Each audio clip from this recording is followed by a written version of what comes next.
Hey, so are you trying to figure out if there's any real benefits of having a home-based business? Well, stick around and we will talk all about it.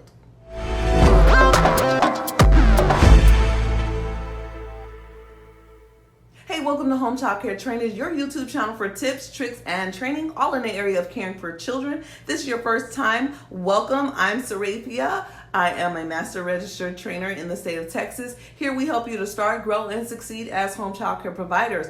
Welcome, welcome. Hit the subscribe button. Also make sure you hit the alert button so you will know the next time we upload brand new videos, which is usually 2-3 times a day, but definitely daily. Want to make sure we get all this information out there so that you can succeed as a home child care provider.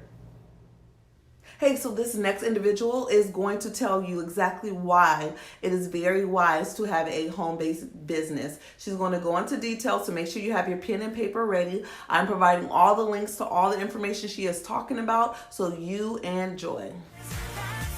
Greetings, champs. My name is Chinaza Dusan, and I'm excited to come to you as the CEO and founder of Your Tax Girl. Many of you know that I am a network marketing professional, and of course, one of my specialties happens to be in the arena of taxes, helping people put together solid strategies that will afford you an opportunity as a home-based business owner to maximize on the tax code. So moving forward and having a great tax experience, I want to share with you some very valuable information that I think will allow you to make an informed decision as to why you should be a home-based business owner. You know, I have a conversation and I ask the primary question all around the country: what is the greatest expense that you believe you will ever incur in your lifetime? And you know what? I get some powerful answers, but one of the three that stick out is your home, your children, and education. And while those are very sizable expenses, the largest expense that you will ever incur in your lifetime is, in fact, taxes. You see, you pay a tax on just about everything. They pay taxes when you're born, and taxes will be paid on you well after you're long gone. Now, I want you to understand that there are two types of systems, one for the employee and one for business owners. Let's start with the employee. Employees are taxed 5 times before ever receiving earned income. My goodness, the power of a home-based business is literally getting them in position to lower their tax liability. Whereas business owners, you are allowed business deductions before paying taxes on the income that you have earned. Let's think about that. There has been some amazing information that the U.S. Treasury has put out. They've said themselves that a tax is a compulsory payment for which there is no specific benefit received. I want you to think about that for a moment. There is no benefit received on the taxes that you're paying. And then, of course, I love this one. Former IRS Commissioner Donald Alexander said it himself. He said the truth is that they have such limited budgets, such limited manpower, that the only way that they can enforce the income laws and collect the revenue and keep you honest is by letting you be afraid, if you will, in paying your taxes. Let me test that theory. What do you think will happen if you don't pay your taxes?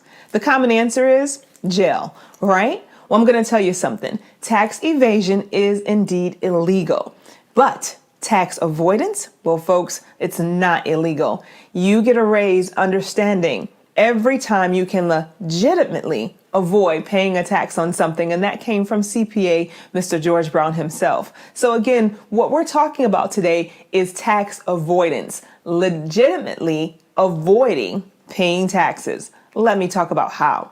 Now, understanding that there are expenses that you are incurring every single day. And my job as a tax professional is to help you convert these everyday living expenses into profitable, tax-deductible business expenses. Let me say that again. My job as a tax professional is to help you convert your everyday living expenses into legitimately business-deductible expenses. Think about the expenses you're already incurring on a daily basis. Auto, gas, insurance, right? Home expenses, the mortgage, the interest, electricity, maintenance, travel expenses, right? My goodness, the travel that you're doing as business owners, travel expenses, those are everyday expenses, right? Entertainment, meals, legal or professional services, repairs and maintenance, interest fees. I could go on and on and on, but there are so many expenses that you're already incurring. And so again, we're going to help you transition those expenses into tax deductible expenses legally. Now, I often hear tax professionals, or should I say some of my new clients who have told me, listen, I went to my preparer and they told me that they could not file that business on my return because I didn't create any income. Now, I'm going to be very honest with you. I would love for you to pack up your belongings, grab your things, and exit stage left. Why? Because when a preparer tells you that that's going to generate a red flag or they can't do that, they're really politely telling you that they don't know how to prepare your return. So let's talk about the red flags, because there are really only 4 categories by which red flags fall into. One being expenses or credits not associated with your business. Category 2 is items of lavish or extravagant nature for personal or recreational use. Number 3 is large deductions that are out of line with the amount of income that you are reporting. And number 4 is the abusive use of deductions or credits associated with your business. If you don't fall into any one of these 4 categories, then there will be no red flags. Now, again, the other thing that the tax professionals may tell you is that if I do that, that may trigger an audit. Well, let me inform you. The IRS has literally taken that word audit and transferred it into conducting examinations. You see, they realize the negative stigmatism that is associated with that word, and so they want to make it a little bit more consumer friendly, if you will. The only thing about an audit is that they are looking to prove that the information on your return is accurate, the deduction is legal, and your income is honestly stated. So with that being said, there is nothing wrong with an audit, unless in fact you're lying. And of course, that's not going to be the case this year with you. See, just to give you some statistics with audits, those who make anywhere from $200,000 and up have a 3.3% chance of actually being audited. Whereas those who gross under $25,000, your chances are slimmer. It's a 1.2% chance that you'll actually receive or go through an audit, or should I say conducting an examination. And like I said earlier, nothing wrong with an audit unless you're lying. Now, I want to tap into some of the things that employees don't know. The key to unlocking your income and, of course, maximizing is called taxable income. Let me give you a basic formula. Imagine that you are a W-2 employee and you're grossing a little bit over $40,000 a year. We'll use that as a rough number. You're going to get a standard deduction for $6,100. And then you're going to get an individual exemption for $3,900. When you deduct those two, you end up with a total deduction of $10,000. You take that away from your what we call AGI, adjusted gross income, that $40,000 you generated, and now the taxable income you're left with is $30,000. What I need you to know here is that your expenses cannot exceed your taxable income. What do I mean by that? If you only have $30,000 of taxable income, you cannot report $30,100, if you will, of expenses. That's where you'll trigger a red flag, and we don't want that for you. Now, again, guys, I want you to take the self-test and go to your last year's return looking on line 43. And what you're looking for is what's called, as I said, taxable income. If there is a number there, your tax professional's job, especially with you being a home-based business owner, is to take that number, my goodness, take your expenses and decrease that number so it will in turn increase your refund or decrease your overall tax liability. I am excited because, again, as a tax professional, one of the jobs that I have is to help you identify deductions and credits that are available to you. My job is also to help you reduce your AGI as an employee, your adjustable gross income, and of course, as a 1099 or self-employed individual, helping you to reduce that tax liability by, again, leveraging credits and deductions. The beautiful thing about it is that tax credits are more valuable. However, they are created, as I said, to stimulate the economy, meaning that they will change from year to year. And while deductions are actual business expenses and the costs that are associated with running your business, they remain the same from year to year. And there are hundreds of deductions. I would be able to say thousands of deductions that are available to you as a home-based business owner, while there are only a few credits. So with the right tax professional such as myself, we're going to be able to help you maximize and identify all the credits that you qualify for. There are 2 requirements in order to do this. 1, you must run your business on a regular and consistent basis. What do I mean by consistent? 3 to 4 hours a week at minimum. Point number 2, you must run your business with the intent to make a profit. We always say, and I know that no one gets in business for the purposes of taking a loss. You have to understand that your intent is translated to the proof and documentation that we will solicit from you in order to provide you with an amazing tax experience. Let's talk about your home as a place of business. As a home-based business owner, this is one of my favorite areas. The law simply says this: you must carry on a bona fide business. Your business part must be exclusive and regular and for the trade of your business. And the business part of your home must be one of the following areas. 1, your principal place of business, or a place where you meet and deal with your customers in the normal course or trade of your business, or a separate structure used in connection with your trade or business. Now, for me, my home, I have offices, and of course I have an area that I meet with my guests, and those are areas that are bona fide to support my business. Guys, I'm so excited because your home as a place of business is the most critical portion of being a home-based business owner. Now, because you're working out of your home, you're able to literally deduct a portion of your rent, your electric, your gas, your water, your home phone, and of course, we're in the travel industry, so things like your internet, your cable. I could go on and on and on, but let me just give you a few other tidbits here.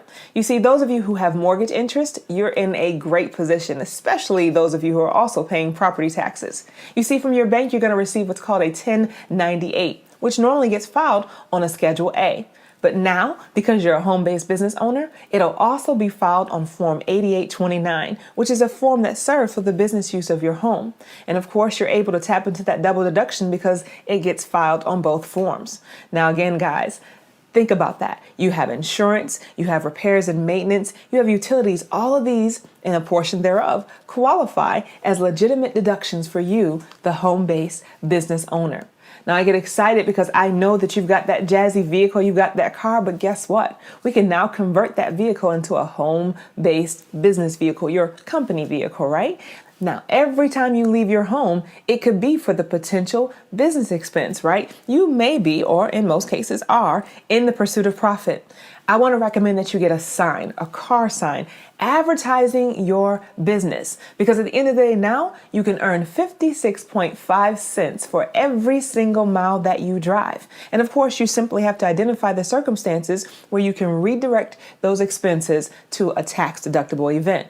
I also want you to keep a great mileage log. See, the beautiful thing is that there are apps out there that will help you, like TripLog, right? A great mileage log that will help you tap into the gas, the repairs, the insurance, because now you are fully using your vehicle as a home-based business vehicle, or should I say a company vehicle. And think about the expenses that go along with that company vehicle. The gas, the tires, guys, the maintenance, the washing it every single week, right?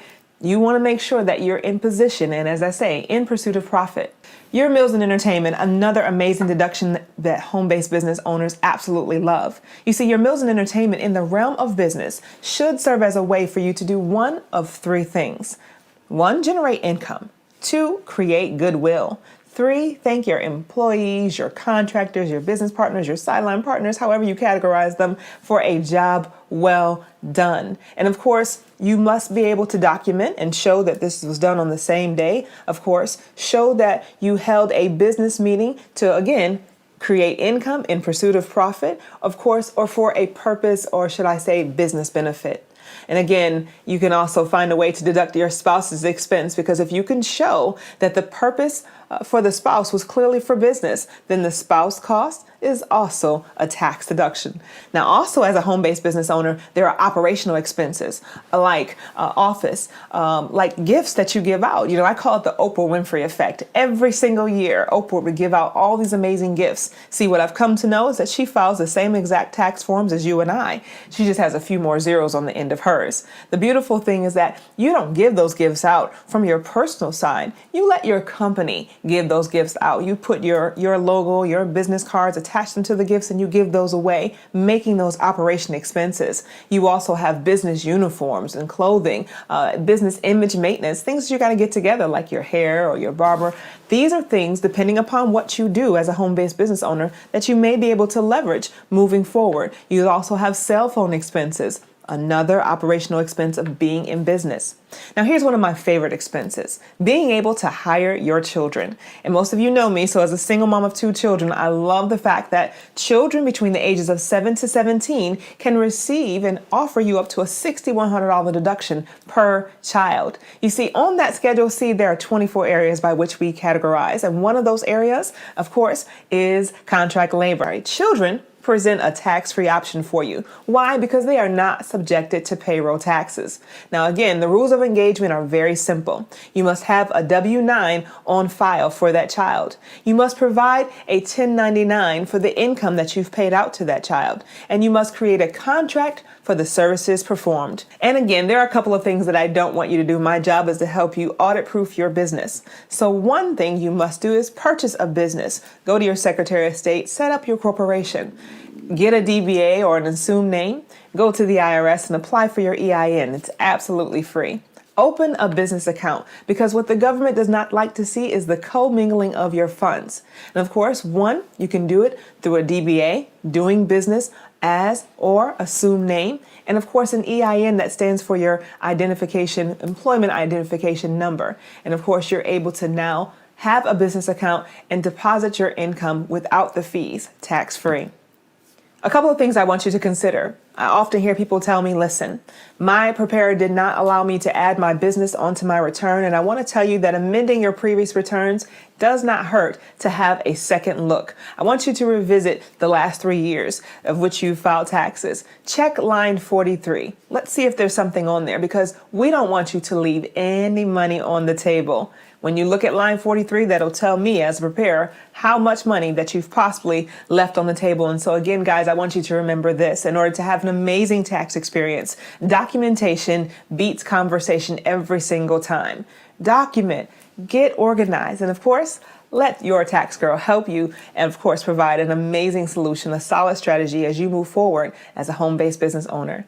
Guys, I want to thank you for your time. Thank you so much for listening to this information. Definitely share this with other home-based business owners. And, of course, as a tax preparer, there's some definite expenses that you're going to incur this year, but I want to get you organized. So let's sit down. Let's have a consultation. You can reach me at yourtaxgirl@outlook.com. You can call my office directly at area code 404-464-6733. And of course, you can go to my website at yourtaxgirl.com for more amazing information.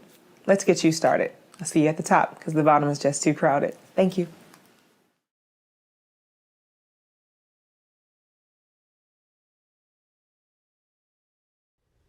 Question of the day, was that video helpful? Yes or no? Do you still have questions? Comment below. Remember, that's how we grow, is continue to get questions out there and we answer them. Anyone can ask a question and anyone can answer a question in this community. This is all of our YouTube channel. We share this channel together. So make sure you comment below any questions that you may have and answer them if you have answers to the questions. As always, thank you for tuning in to Home Child Care Trainers, your YouTube channel for tips, tricks, and training, all in the area of caring for children. Don't forget, we help you to start, grow, and succeed as home child care provider. As always, make sure you like the video, share the video, but of course, make sure you are learning from the video. See you next time.